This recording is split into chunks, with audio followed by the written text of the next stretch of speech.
À chaque fois que les policiers intervenaient, il y avait un contrôle. Dès que je sortais ma caméra, je me rendais compte que tout le monde se calmait, que ce soit les policiers ou les jeunes. Après les violences policières avec Les Misérables, tu as voulu parler de ce que c'est que le mal logement. Du moment qu'ils sont privés, ils n'ont plus la capacité d'accueillir de familles nombreuses. J'ai pas le dossier en tête, hein, mais ce que je peux vous dire, c'est que la ville fait vraiment de son mieux pour rénover ce quartier. Bah non, justement. C'est important de dénoncer ces conditions de vie qui peuvent être difficiles et en même temps, tu arrives à montrer un attachement hyper fort des habitants à leur quartier, à leur chez eux en fait. Et pourquoi est-ce que ça a l'air si compliqué à saisir qu'il y ait les deux? C'est vrai qu'on parle souvent de ces quartiers, des quartiers délabrés, des quartiers laissés à l'abandon, des quartiers où c'est assez mal desservi. Mais il ne faut pas oublier que ces quartiers, il y a des gens qui y vivent, il y a des gens qui sont nés là, il y a des gens qui sont vraiment attachés à ce quartier malgré les difficultés. Donc voilà, à partir du moment où on est né dans un village, forcément on tient à ce village-là. Que c'est quelque part leur identité, c'est là où ils ont tous leurs souvenirs. Et puis voilà, moi le premier, voilà, ces quartiers sont certes des quartiers difficiles, des quartiers dégradés, mais on a une certaine attache, on est très attaché en tout cas à ces quartiers, on n'a pas spécialement envie de partir.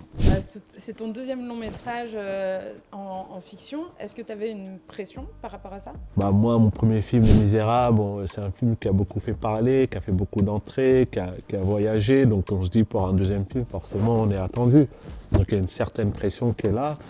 Mais bon, on est quand même assez fiers du film, donc tout va bien. C'est vrai qu'après le succès des Misérables, je dirais c'est moins compliqué à faire financer un film. On a pu le voir avec Bâtiment 5, on a eu moins de difficultés à le faire financer, c'est sûr. Mais bon, c'est jamais facile, surtout quand on essaie de faire des films engagés, des films politiques, des films qui parlent de ces quartiers, c'est toujours un peu le parcours du combattant pour les faire financer. Pourquoi? Parce que c'est des sujets qui dérangent souvent. Donc voilà, on se bat justement pour que ce genre de film puisse exister. Moi, il y a un personnage qui revient à la fois dans Les Misérables et aujourd'hui dans Les Indésirables ou dans Bâtiment 5. C'est le personnage du traître, un peu.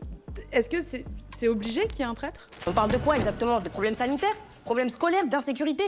Droits des femmes? On parle de quoi exactement? On parle de problèmes de personnes qui causent des problèmes. Le personnage de Roger, le maire adjoint, oui, on part du principe qu'il partait peut-être d'une bonne intention, mais malheureusement, quand on met les pieds en politique, voilà, forcément le sujet change, les propos changent, on est obligé d'entrer dans des cases, on est obligé de plaire à certaines personnes.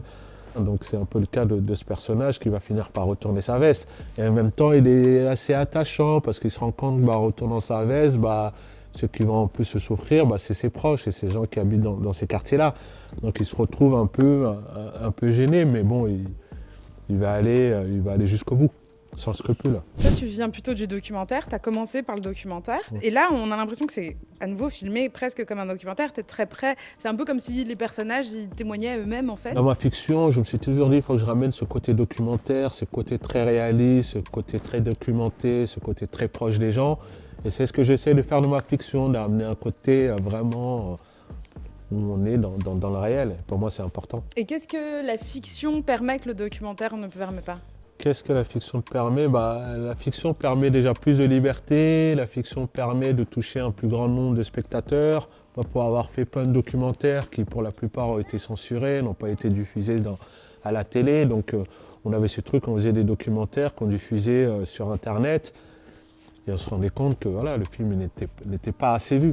Donc on s'est dit qu'on allait passer à la fiction pour essayer de toucher un plus grand nombre. Tu es issu du collectif Courtrajmé. Tu découvres l'art de filmer à l'âge de 17 ans. Est-ce que tu peux un peu nous raconter comment ça s'est passé, cette passion? Oui, je fais partie du collectif Courtrajmé depuis le début, donc depuis 1996. Et il se trouve que à 17 ans, je m'achète ma première caméra et je me prends de passion à filmer tout ce qui se passe autour de moi. Vraiment, c'est mon truc. Donc à chaque fois qu'il se passe un truc, je sors cette caméra. Donc depuis que j'ai 17 ans, je filme tout ce qui se passe autour de moi. Et c'est comme ça que je me suis construit. Et avec le temps, on a commencé par faire des courts-métrages, du documentaire, des clips, de la fiction. Et avec le temps, on s'est perfectionné. À partir de là, on a aussi créé des écoles de cinéma, parce qu'on part du principe que c'est important de former cette nouvelle génération au métier du cinéma pour qu'ils puissent à leur tour aussi s'exprimer. Donc voilà, on continue dans ce combat. J'ai l'impression que tu as toujours eu cette envie de transmettre. Pourquoi c'est important pour toi, ton envie de transmettre? Dans la continuité de ce que je fais, c'est super important de préparer en tout cas la relève à à ça, parce qu'on se rend compte qu'aujourd'hui, beaucoup de jeunes veulent faire du cinéma, mais la plupart de ces jeunes ne sont pas formés, n'ont pas les réseaux, n'ont pas le pied dedans. Donc pour moi, c'est important de reprendre à la base, de les former, de leur donner accès à notre réseau aussi, parce que le cinéma, c'est avant tout un réseau. Donc voilà, pour nous, c'est super important de reprendre les choses à la base et de donner la chance et l'opportunité à tous ces jeunes qui ont envie de faire du cinéma.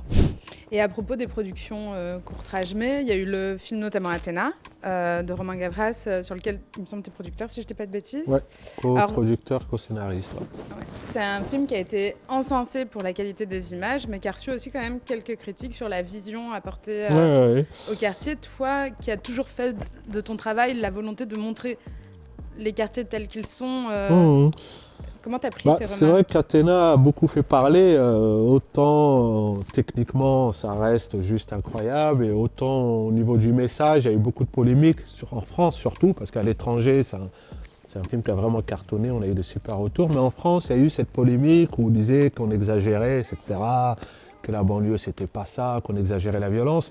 Et il se trouve que 6 mois après, on a eu exactement les mêmes scènes dans la rue après la mort du jeune Naël.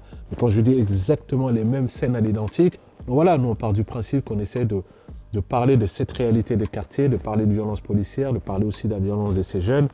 Et je pense qu'on est dans la justesse. C'est via une des fois où tu as filmé une bavure policière en bas de chez toi que pour la première fois des policiers ont pu être condamnés aussi, grâce oui, à des effectivement, images. moi, pour avoir fait pendant longtemps du Cop Watch a consisté à filmer les policiers quand ils intervenaient dans le quartier. Donc j'ai fait ça pendant plusieurs années jusqu'au jour où j'ai filmé une vraie bavure policière. Et donc de là, j'ai fait la vidéo sur internet et effectivement, c'était la première fois en France où des policiers étaient condamnés suite à la diffusion d'une vidéo sur internet. C'est aussi le point de départ de mon film, Les Misérables. Et il y a un truc que tu as tout le temps dit, c'est pour toi, l'image est une arme, la caméra est une arme. C'est quoi pour toi le pouvoir de l'image? Je me rendais compte que à chaque fois je filmais, j'arrivais à faire redescendre la tension. À chaque fois que les policiers intervenaient, il y avait un contrôle. Dès que je sortais ma caméra, je me rendais compte que tout le monde se calmait, que ce soit les policiers ou les jeunes. Et je me rendais compte aussi qu'en diffusant les vidéos, il y avait un impact qui était incroyable. Donc à partir de là, je me suis rendu compte que ma caméra était quelque part une arme. Et après ça, bien sûr que je l'ai utilisée comme une arme pour se défendre. Bâtiment 5, c'est le deuxième volet de ce que tu savais déjà depuis le début, qui allait être une trilogie. Est-ce que tu veux nous dire de quoi va parler le troisième volet? Je sais qu'il parlera des années 90-90. L'idée de cette trilogie, c'était de raconter ces quartiers sur ces 30 dernières années. Chaque film correspond à peu près à une décennie. Donc le dernier volet, là, on sera dans les années 90. Voilà, on sera vraiment dans le commencement, dans le début de toutes ces problématiques.